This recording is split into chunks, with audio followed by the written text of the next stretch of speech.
하나님 아버지, 우리를 하늘나라의 어린이로 부르시니 감사합니다. 우리의 겉사람은 후패할지라도 우리의 속사람은 날로 새롭게 하시고 날로 자라가게 하시고 날로 신선하도록 인도하여 주시옵소서. 어린이 주일 우리의 마음을 다해 기쁨으로 주님을 찬양합니다. 늘 우리 마음이 어린아이와 같이 순진하고 또 주님만을 바라볼 수 있도록 인도해 주옵소서. 우리 교회에 나오는 여러 어린 우리 영혼들을 위하여 기도하오니 함께해 주셔서 말씀 안에서 잘 양육받고 하나님의 귀한 자녀로 성장하도록 이끌어 주옵소서. 오늘도 귀한 찬양을 통해 영광을 돌려옵는 새로운 체험들을 기억해 주시고 늘 때마다 일마다 간섭해 주시고 더 아름답게 귀하게 사용하여 주옵소서. 오늘도 주의 종이 말씀을 듣고 섰사오니 긍휼을 주시고 사용하여 주옵소서. 우리 주 예수님 이름으로 간절히 기도드리옵나이다. 아멘. 제가 언젠가 TV 전국노래 자랑에서 트로트 신동이라고 하는 6살 어린이가 노래를 불렀는데 그 노래가 내 나이가 어때서였습니다. 그래서 인기상을 탄 것으로 기억하고 그 당시 송혜 아저씨께서 그래 뭐 사랑하는 나이가 어딨어 라고 얘기했던 기억이 납니다. 내 나이가 어때서 사랑에 나이가 안 나요. 내 나이가 어때서 사랑하기에 딱 좋은 나이인데 6살 어린이가 부르니까 또 그럴 수 있나? 라고 생각을 했던 적이 있습니다. 아무튼 그 참 어린 때 우리는 많은 걸 배우죠. 이렇게 트로트 노래도 배우고 춤도 배우고 축구도 배우고 어떤 그 학자들은 다 이제 어린 때는 뇌 발달이 가장 잘 발달할 수 있는 최적기이기 때문에 이때 놓치지 말고 최대한 많은 것을 경험하고 배우게 해야 한다고 말합니다. 다양한 환경과 새로운 정보를 계속 배우는 가운데 이제 점점 창의성, 또 사회성, 또 다양한 환경에 대한 적응성 이런 것들이 성장하기 때문에 어린 시절 많은 것을 경험하게 하라. 그래서 이제 뭐 여행도 다니고 또 놀이도 하고 다양하게 배우는 게 참 필요하다 생각합니다. 근데 아무리 많은 다양한 걸 배워도 꼭 배워야 할 하나가 있죠. 바로 성경입니다. 저희가 유대인들의 교육에 있어서 다른 것은 몰라도 이것을 꼭 배우고 또 본받아야 되겠다 하는 것이 바로 아이들에게 어릴 적부터 성경을 늘 가르치는 것이죠. 이런 성경의 가르침을 받아온 성경의 인물들이 사실 많이 있는데 성경의 어린 시절이 이렇게 기록된 경우가 생각보다 많지 않습니다. 여러분 어린 시절이 기억나는 이 성경의 인물들 누가 있을까요? 예수님. 예. 그렇죠. 뭐 키가 자라고 지위가 자랄수록 하나님과 사람 보기 더 사랑스러웠던 예수님의 모습도 있고 또 사무엘. 예. 아주 어린 시절부터 성전에서 성장하면서 하나님의 음성을 들었던 사무엘. 또 다윗도 뭐 청소년 시절부터 나오지만 예 그렇죠. 예. 또 디모데. 예, 디모데 오늘 디모데 아주 확신을 찔렀습니다. 우리가 뭐 모세 이야기 참 이렇게 죽을 위기에서 구출했다 이런 얘기도 있고 세례요한 뭐 이런 얘기도 있지만 잘 보이진 않지만 디모데의 어린 시절 이야기가 사실은 성경에 있습니다. 오늘 본문인데요. 디모데에 대해서 우리는 너무 잘 알고 있습니다. 디모데는 고린도전서 4장에 보면 바울이 디모데를 향해서 내 사랑하고 신실한 아들 디모데야. 그러니까 디모데에 대해서 그 아들이라고 사랑하는 아들, 내 신실한 아들 이렇게 아들로 소칭하는 정말 믿음의 아들이죠. 바울에게는.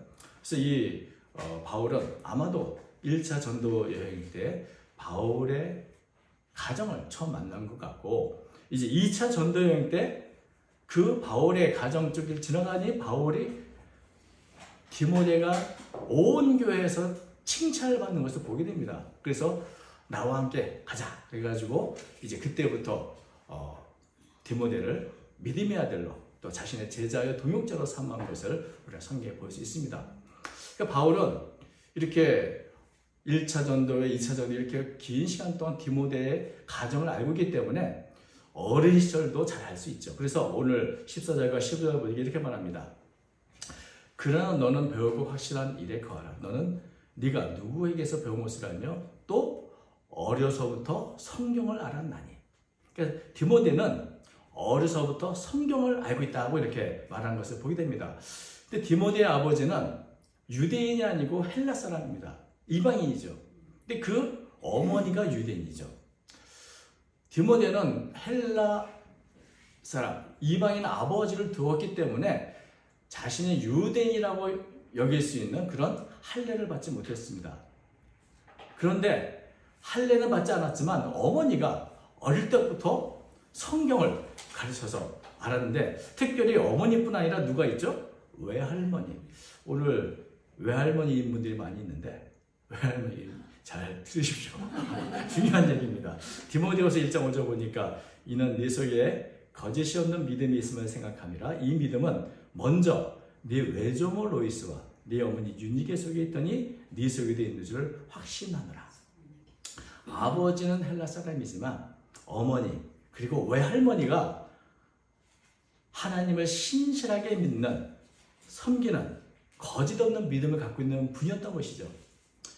흔히 우리 자식은 부모를 닮는다고 그러는데 그게 유전자 때문만이 아니라 늘 가장 가까이에서 보는 것이 있어서 그렇습니다. 늘 아버지와 어머니와 늘 가장 가까이 있으면서 자신도 모르게 닮아가는 게 있죠. 뭐 유전자도 있겠지만 생활 습관 모든 게 다 닮게 마련입니다. 아이는 어머니 품에서 엄마를 보면서 배우게 되고 또 아버지와 함께하면서 아버지의 뒷모습을 보면서 또 배우게 됩니다. 보통 아버지의 뒷모습 이야기를 많이 하는데 곰곰이 생각해 보니까 왜 아버지의 얼굴이라든지 이런 얘기를 하면 뒷모습을 얘기하는 분이 많을까? 어린 시절부터 아버지의 뒷모습을 봤습니다. 어떤 아버지? 힘들고 지치는데도 내가 이 가족 생계를 책임졌으니 무거운 어깨를 끌고 가는 그 모습을 아이들이 보았던 거죠. 아버지의 뒷모습을 보면서 참 은혜도 받고, 그래서 아버지의 뒷모습을 보면서 또 많이 배우죠. 그런데 아버지는 늘 뒷모습만 보여주고 어머니와 할머니는, 외할머니는 늘 안아서 성경 이야기를 또 성경을 외우게 이렇게 시키니 아버지가 헬라 사람이지만 디모데는 어쩌고 면에서는 유대인보다 더 유대인답게 어려서부터 성경을 배우며 성장하고 있는 것을 보게 됩니다. 어머니가 또 외할머니가 가르쳤을 무엇을 가르쳤을까요? 지난주에 우리 살펴본 것처럼 하나님이 어떤 분인지, 쉐마 이스라엘아 들으라 네 하나님 여호와는 오직 하나님 여호와시니, 이런 말씀에 대해서 배우고 또 성경의 십계명을 비롯해 여러 말씀을 어릴 때부터 가르쳤기 때문에 바울을 만나기 전부터 디모데는 성경을 이미 알고 있었습니다. 여러분, 저도 그런 경험이 있지만 생판 모르는 사람에게 복음을 전하는 것보다는 성경 지식이 있어서 그런 사람이 그 성경의 뜻이 무엇인지를 깨닫게 하는 게 더 쉽죠. 그래서 사실은 이단들이 교회 다니는 사람을 공략하는 겁니다. 그래도 성경을 알고 있고 성경의 중요성을 아니까 잘못된 해석을 가르치게 되는 것이죠. 그런데 아무튼 이렇게 성경 지식이 이미 마음에, 가슴에 잘 쌓여져 있기 때문에 바울을 통해서 복음을 받기도 쉬웠고, 바울이 가르침을 받는 것을 따라서 신실한 모든 교회가 칭찬하는 그런 청년으로 성장해 나갈 수 있었던 겁니다. 죄송합니다.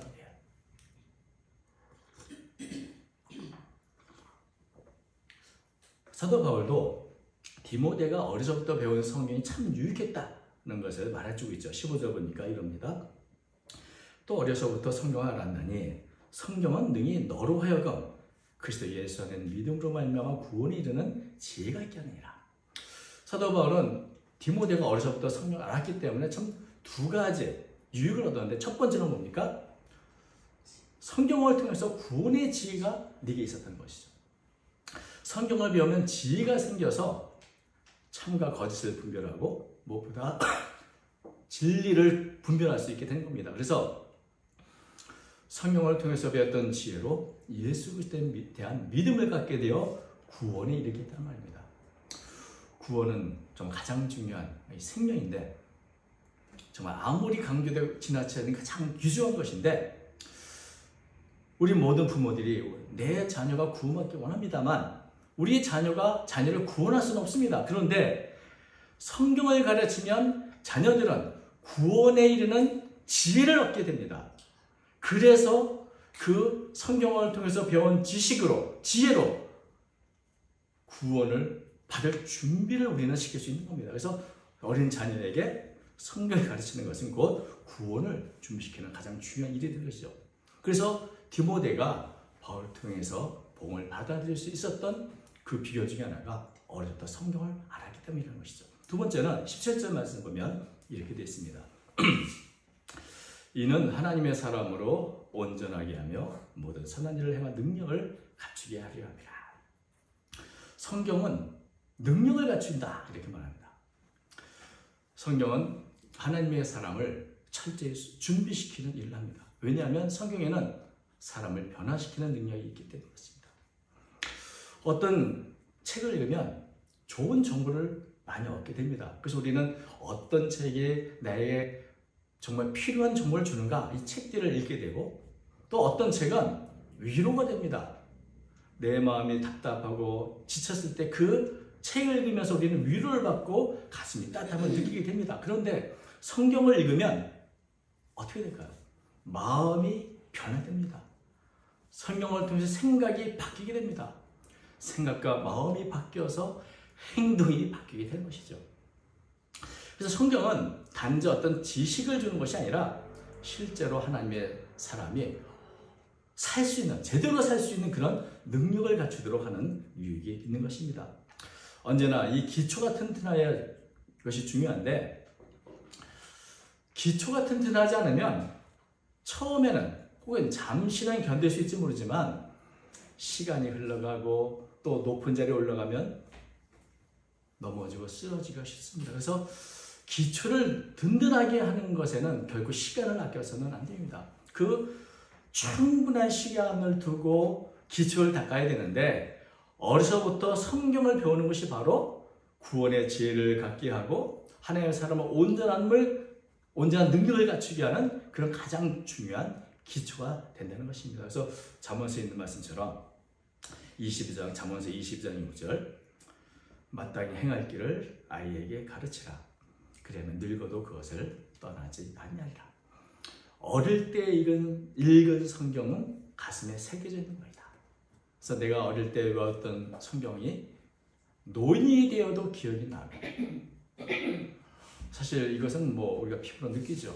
예전에 외웠던 성경이 우리 어린 시절에 배웠던 성경이 지금도 생각이 나고 하지만 나이가 들어서 외웠던 성경들은 금세 또 까먹게 되는 것을 보게 됩니다. 그래서 어릴 때 성경을 알면 인생의 길을 잃지 않게 된다. 어린이가 성장하고 또 이렇게 자라는데 참 아쉬운 것은 그렇게 그 시간이 길지 않습니다. 우리가 내가 부모가 되어서 아이들과 함께하고 내가 성경을 가르쳐야지 라고 하는 것이 생각보다 쉽지 않은데 또 그 기간도 길지 않습니다. 초등학교 때는 가능한데 중학교, 고등학교 되면 이제는 벌써 내 손을 떠나고 그 이상이 되면 대학 올라가고 군대 가고 그러면 이제는 남의 사람 되는 거죠. 그러니 우리가 아이들 성경을 어릴 때 가르쳐야지 생각하는 그렇게 가르칠 수 있는 기간이 생각보다 길지 않습니다. 그 기간을 놓치면 나중에 우리가 후회할 수도 있다는 겁니다. 디모데 역시 어릴 시절 성경을 배웠으면 나이가 지나서 이제 외조모도 떠나고 어머니도 떠나고 때는 바울을 떠나서 홀로 설 때가 옵니다. 그때도 어릴 적부터 배웠던 성경은 여전히 디모데의 길을 인도하고 디모데를 붙들어 주시고 디모데를 또 이끌어 줄 것입니다. 제가 오늘 오다가 라디오에서 이런 이야기를 들었습니다. 거기서 들으면서 이거 꼭 얘기해야지 하는 것을 들었는데 이런 얘기를 하더라고요. 사람들은 자신이 술을 마신다고 생각하지만 일정의 시간이 지나면 술이 사람을 마신다. 사람들은 자신이 글을 읽는다고 생각하지만 일정의 시간이 지나면 글이 사람을 삼킨다. 그러니까 술도 내가 먹는 것 같아도 나중에 술이 나를 먹는 것처럼 글도 내가 글을 읽는 것 같아도 나중에 글을 읽다 보면 그 글이 나를 사로잡는 거죠. 나의 가장 중요한 역할과 영향을 끼친다는 겁니다. 그래서 그냥 글을 읽는 게 중요한 게 아니라 좋은 글을 읽는 것이 중요하죠. 왜냐하면 그 좋은 내용들이, 그 좋은 글들이 우리를 위로하고 인도하고 또 붙들어 줄 것이기 때문입니다. 그런데 성경이야말로 우리가 성경을 읽으면 성경이 나를 붙들어 줍니다. 내가 성경을 읽는 것 같을지 모르지만 어느 시점이 지나면 성경이 나를 붙들어 주는 것을 우리는 느낄 수 있게 되는 것입니다. 그것이 왜 필요한가? 어린이를 비롯해서 우리 모두가 살아야 할 이 세상을 보면 어떻습니까? 13절처럼 악한 사람들과 속이는 자들 가득합니다. 그들은 더 악해지고 속이기도 하고 속기도 하는 그런 삶 속에 우리도 함께 살아가고 있습니다. 그런데 재미나는 표현이 바로 속이는 자라는 단어입니다. 언젠가도 말씀드린 적이 있는데 이 속이는 자라는 말이 통곡한다, 울부짖는다는 그런 의미의 단어입니다. 제가 본래 설교를 괜히 빨리게 하는데 그걸 좀 고치고 싶어도 고치지 못했는데 기침이 나니까 천천히 하게 되네요. 예, 감사합니다. 괜찮으시겠죠? 예. 이 속이는 자라는 단어가 성경에 단 한 번밖에 안 나오는 단어입니다. 통곡한다, 울부짖는데 어떤 모습일까요? 마치 어떤 영에 사로잡혀가지고 주문을 외치며 울부짖는 거죠. 막 이렇게 하니까 굉장히 자신 신령가처럼 속이는 사람인 것이죠, 이게. 그래서 이 단어를 다른 곳에서 또 다른 성경에는 사기꾼 또는 마술사라고 이렇게 번역을 했습니다. 그것이 알고 싶다라고 하는 프로그램에 보면 이런 사기꾼들이 참 많습니다. 그런데 많은 사람들이 바로 이런 사기꾼에 속아서 돌이킬 수 없는 피해를 당하는 경우, 굉장히 신령한 척, 굉장히 뭔가 울부짖으면서 있는 것처럼 하는 사람들에게 속아서 참 너무나 안타까운 일을 당하는 분이 많은 것을 보게 됩니다. 이렇게 사악하고 이런 속이는 사기꾼들이 앞으로는 좀 없어질까요? 아닙니다. 오히려 더 많아질 겁니다. 디모데후서 3장 1절부터 5절 보면 바울은 우리 이 시대가 점점점 말세를 향해 나가고 그렇기 때문에 점점점 이런 것들이 더 심해질 것을 말해주고 있죠. 여러분, 우리가 말세를 향해 달려가고 있는데 그러면 세상이 우리는 바라기를 더 좋아지고 더 나아지기를 바라지만 실제로는 오히려 더 위험해지고 또 죄악은 더 기승을 부리고 속이는 자, 사기꾼, 사악한 자들이 더 많아질 것이 분명합니다. 그렇기 때문에 하나님의 사람으로 살아가는 게 앞으로 어려우면 어렵지 더 쉬워지지 않을 것입니다. 우리가 최근에 우리 청년들 살기가 참 힘들다는 말을 하는데 여러분, 청년들이 좀 살기 어렵다면 지금 어린아이들은 그들이 살아야 할 세상은 또 얼마나 더 어렵겠습니까? 그들을 위해서 우리가 준비시켜야 되는데 여러분, 우리가 물론 세상을 더 좋게 아름답게 만들고 힘써야 되지만 그것이 성공하지 못할 확률이 더 높습니다. 그렇기 때문에 갈수록 악해지고 위태로운 시대에 어린이들을 어떻게 준비시키면 좋을까? 어려서부터 배운 성경이 그들의 삶을 인도할 것이고 붙들어줄 것입니다. 왜? 심지어 말씀처럼 모든 성경은 하나님의 감동으로 된 것으로 교훈과 책망과 바르게 함과 의료 교육하기에 유익하기 때문입니다. 다시 한번 이 말씀을 잘 알지만 다시 반복해서 말씀드리면 모든 성경은 하나님의 감동으로 된 것이다. 하나님의 숨결로 된 것이다. 그래서 성경을 읽을 때 하나님의 숨결이 내 안에 들어오고 내 영혼이 그 숨결을 느끼게 되는 겁니다. 그래서 성경을 읽을 때 그 하나님의 숨결이 내 영혼에 힘을 주는 것입니다. 그리고 그 하나님의 숨결로 된 이 성경 말씀이 우리의 삶을 인도해 주시죠. 언니가 말씀드린 것처럼 이 중국 당태종이 가장 태평성대를 이루는 왕이기 때문에 그와 그 당태종과 신하들이 대화한 내용이 이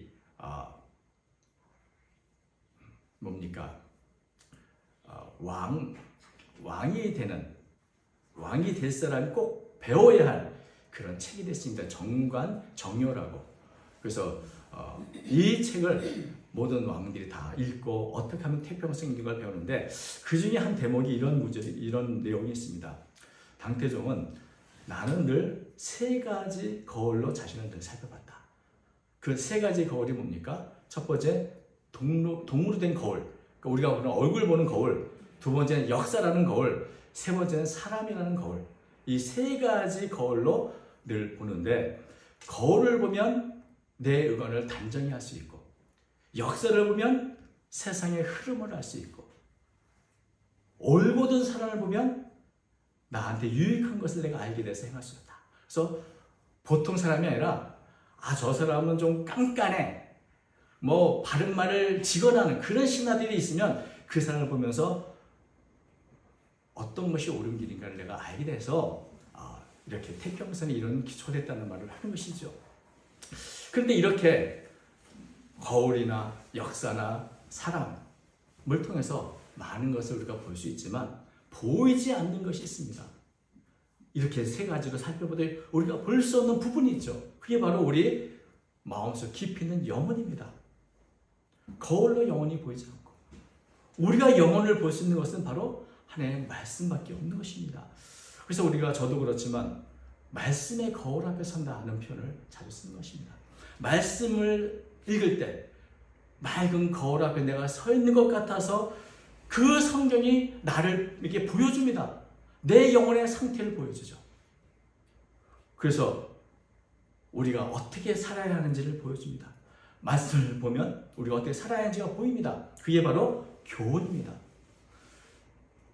말씀 앞에서 말씀이 우리에게 우리가 잘못하고 있는 것, 죄를 짓는 것을 보여줍니다. 그것이 책망입니다. 그리고 그렇게 우리 영혼을 다시 깨끗하게 해줍니다. 그것이 바로 바르게 합니다. 그리고 우리로 하여금 계속해서 의의 길로 가게 한다. 바로 의로 교육함. 이런 유익이 성경에 있다고 사도 바울은 말해주고 있습니다. 이런 일에 과연 다른 책으로 이게 가능한가? 그 어떤 책도 이런 일을 하는 것은 없습니다. 오직 성경만이 우리의 영혼을 바르게 인도할 수 있고 하나님의 사람으로 온전한 삶을 살 수 있게 하는 것입니다. 근데 많은 사람들이 성경은 좀 커서 어른이 돼서 배우면 되지 않나 생각할 수 있지만 성경은 어려서부터 알아야 합니다. 어려서부터 배워야 됩니다. 그래서 예수님은 어린아이가 내게 오는 것을 막지 말라 이렇게 말씀하셨죠. 마가복음 10장 13절부터 14절 제가 읽어드리면 이렇습니다. 사람들이 예수께서 만져주심을 바라고 어린아이들을 데리고 오매 제자들이 꾸짖거늘 예수께서 보시고 놓아여 이르시되 어린아이들이 내게 오는 것을 용납하고 금하지 말라. 하나님 나라가 이런 자의 것이라. 성경에서 직접적으로 예수님 노하셨다라고 말한 부분은 여기밖에 없습니다. 그만큼 어린아이를 막는 것에 대해서 분노하셨고 어린아이를 막으면서 어린아이에게 상처 주는 것을 분노하셨습니다. 예수님은 어린아이를 소중히 여기셨는데 물론 어린아이는 이제 우리의 다음 세대, 이 세상을 책임질 존재이기 때문에 어린 시절부터 잘 준비시키는 것이 중요합니다. 그렇기 때문에 상처 주지 않고 말씀을 가르쳐서 잘 성장해야 앞으로 더 나은 미래 세대가 이루어질 텐데 어린아이에 대해서 천시 여기고 상처를 주고 예수님 앞에 나오는 걸 막는 것은 이것은 미래를 막는 것 같은 것인데 분노하신 것입니다.